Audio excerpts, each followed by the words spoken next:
Hey guys, today we're back with a new video. Today's video is about Marxist view in education.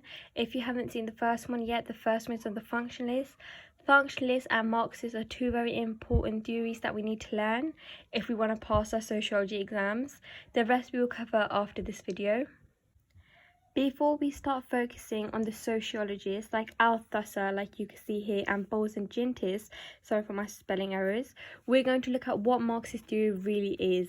So Marxists believe that the role of education is to provide for the ruling class, and the ruling class exploit the working class.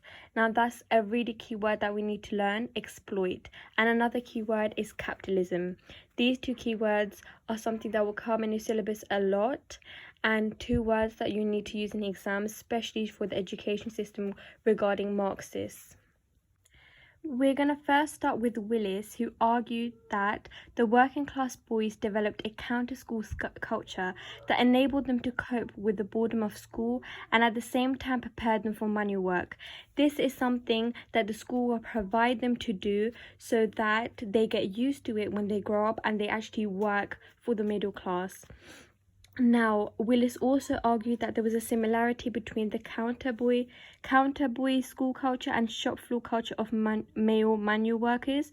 Both cultures saw manual work as superior and intellectual work as inferior.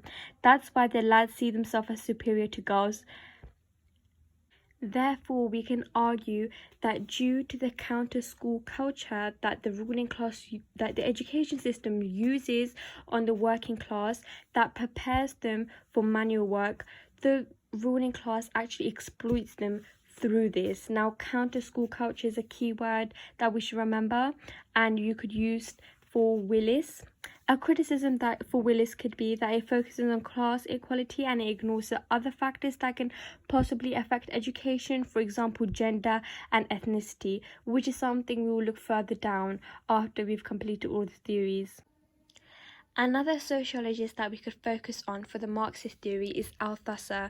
Now, Althusser argued that the middle class exploited the working class through two particular methods.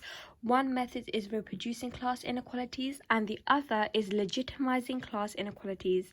Reproducing class inequality means that they fail each successive generation of the working class so they can better themselves year by year, and continue working for the middle class.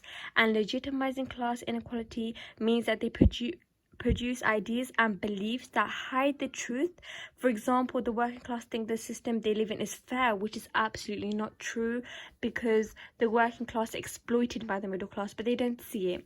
Now, criticism that you could use against this is that it over-empathizes the influence of class and ignores other factors which lead to social inequalities like gender, which is quite similar to Willis, however is a little bit different at the same time.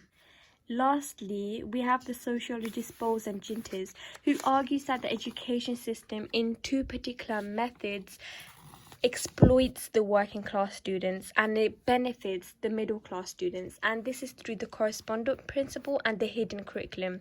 Now, the correspondent principle is that the school mirrors what you have to get used to at work. For example, arriving at time, that's something that you have to do in school as well. This is by basically indirectly preparing you for school. The hidden curriculum is also similar, so it's made up of all the things you learn at school without even realizing. For example, to obey authority, be punctual, and how to behave. This is everything that also prepares you for the world of work, especially for the working class.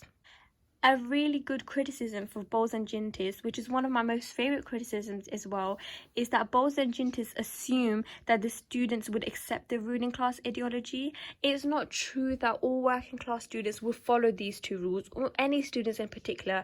They could fight against the system, so they ignore the fact that students could actually do that. Therefore, it could be seen as flawed, just like all of them in one way or another. I hope you learned something from this video. A new video will come up soon on the new right view on education. Thank you for watching.